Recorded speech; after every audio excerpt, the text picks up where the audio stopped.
Book discussion, The Magic Mountain by Thomas Mann.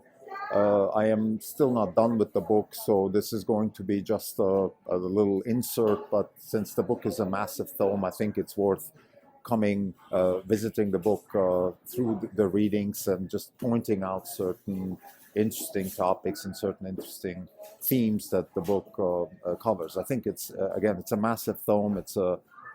I think it's trying to accomplish sort of a full bodied thought process over what is life, what is the human condition. So sort of in the nature of the late 19th century Russian literature, and then of course Thomas Mann being, in my view, sort of the manifestation in the German language of the same try, the same attempt to assess the value or to assess the condition of humanity. Where do we stand? What is the role of reason? What is the role of God? What comes after God? What is the role of ethics and fairness and morals?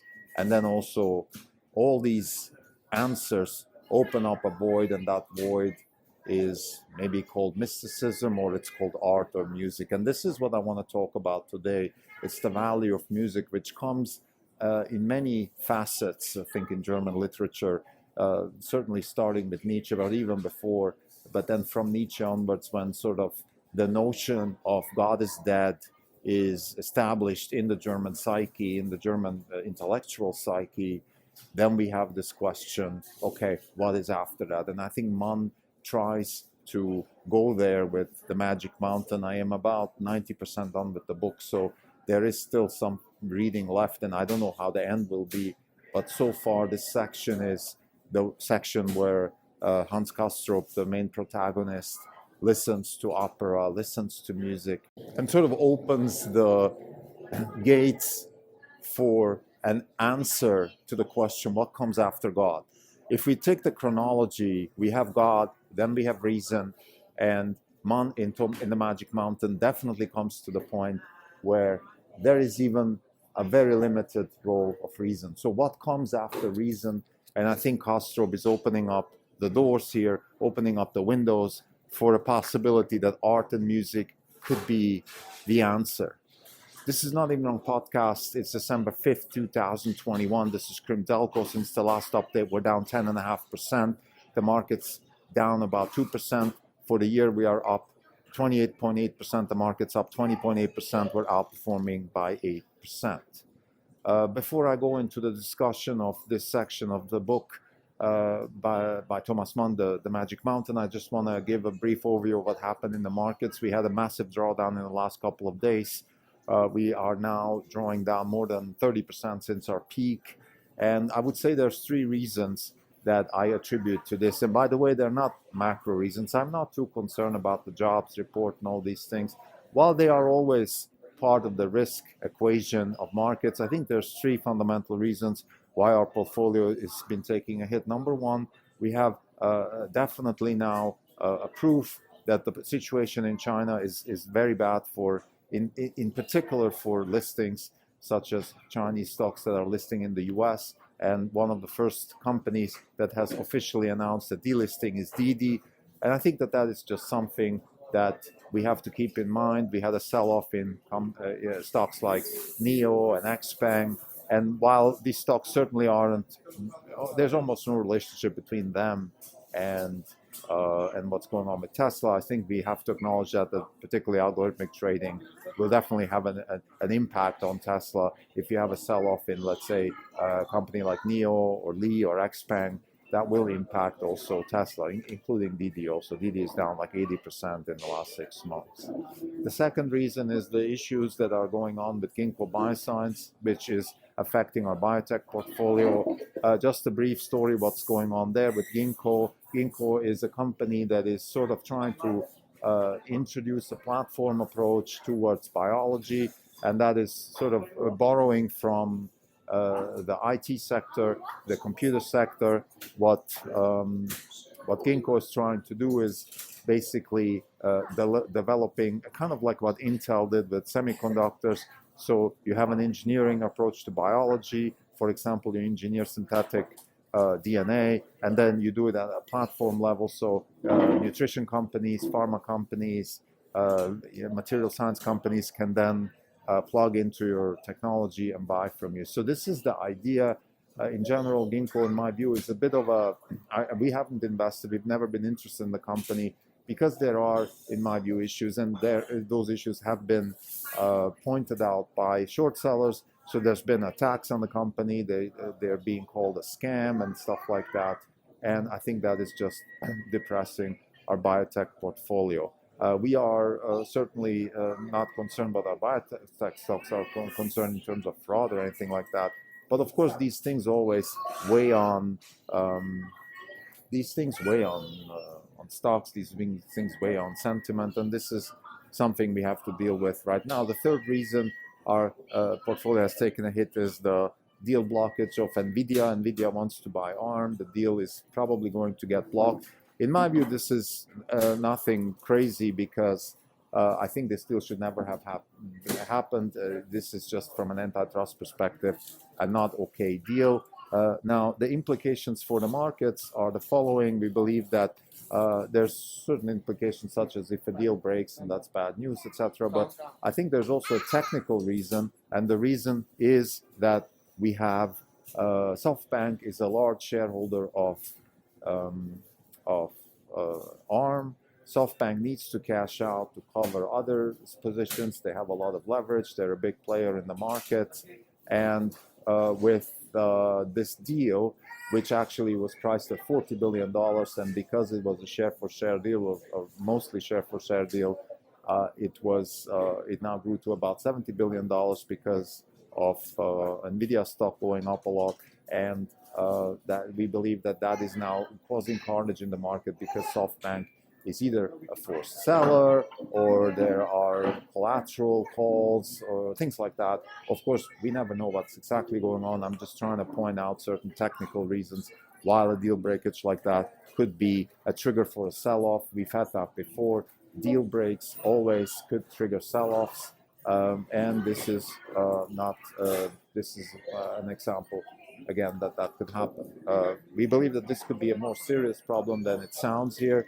Again, this could be a trigger for a massive sell-off in the market, and I think we are preparing for that. It is certainly not something we hope that will happen, but we just have to keep this in mind. Now, having said all of that, we do expect further drawdowns. We hope that we can finish the year hopefully up in the sort of 20 to 30% range. This will be very satisfactory to us. Again, those three reasons are just specific reasons that we are giving for our drawdown in our portfolio, but there is also other macro reasons, like I said, for example, interest rates and the flattening of the curve and recession risks and things like that, which are in the book. So we have to be incredibly cautious right now with the markets. Now, having said that, let's get back to the Thomas Mann conversation. We believe that I think The Magic Mountain is probably one of those books that will go into at least our library as the book to read, to understand what literature means, what the human condition means, what literature can contribute to the knowledge of the human condition, and it's sort of in that spirit. And I want to talk specifically about the section where Hans Castorp goes to music. He locks himself up in a room and listens to music, listens to opera. I think Carmen is mentioned, Aida is mentioned, such operas that, famous operas. And I think what Thomas Mann is doing here is in the tradition of German literature, at least starting since Nietzsche. Here's what I mean with that. So Nietzsche established that God is dead. There is no more God. We as a society, as a human race, have decided to replace God with reason. Reason is, of course, a very complicated word in itself, but let's just put an epistemological spin on this. What is reason? Reason is observation, interpretation, and then analytics. So this is what we call reason in epistemology, and also I think this is pretty much what Thomas Mann would sign up for, particularly in the early 20th century when the book was written. What we consider reason, what we consider analytics, what we consider science is observation, interpretation, and then analytics. And within this context, even in the book, in Thomas Mann's book, but in general, in the sort of philosophy of science and in the philosophy of general philosophy, the question was raised, well, is reason enough? So if God is dead and reason is not enough, well, what else is there? And this is the big question I think that Thomas Mann is posing in this particular section, or actually in the whole book, but in particular sections. There's also the conversations with Sant'Ambrini and NAFTA, and I think those conversations go exactly into the same direction. Sant'Ambrini is the person of logic, and NAFTA is the person of mystic, and those two ideas, of course, clash in the dialogues, and there's no resolution, in my view. That's the sort of the opening that then, with the scene, I think gets to its peak when Kastrop, who is, he's sort of the problem child. Why is he the problem child? He's called the problem child by Sant'Ambrini because he doesn't have an opinion. He's kind of just an open person, an open sponge that is absorbing whatever comes at him. And that's not good enough for people like Sant'Ambrini. But anyway, he's an open sponge, and he absorbs pretty much all the ideas that are thrown at him, including love. Love is part of it, and I'm going to talk about this. But I feel like he really opens up to the notion of music. Music as a manifestation of the relationship between human and nature. Now, what is nature? Nature is the model that we use to test our theories against. This is one way to understand nature. Nature is simply the oracle that tells us you're right or you're wrong. This is Popperian. This is what science is all about. Science is not about seeking the truth. Science is simply, okay, we're trying to error correct our own understanding of nature. And we're sometimes lucky enough to do it in a way that we can actually instantiate products and services into the whole thing. But that's a different story. But fundamentally, science is simply error correction, and error correction based on what nature tells us. So the definition or the notion of error goes back to nature. Only nature can tell us what's right and wrong. And because of that, reason is not good enough, because reason is our language, and this is mentioned in the Magic Mountain. We have a language. We have language. We have words. We have a language that we humans evolved to speak. And that language is not good enough to capture everything that nature has to offer. So language by itself is already a very limiting factor. And then we have the problem of, and this is now firearm, this is not mentioned in the book, but I think it's very related, and firearm just came 30, 40 years after Thomas Mann.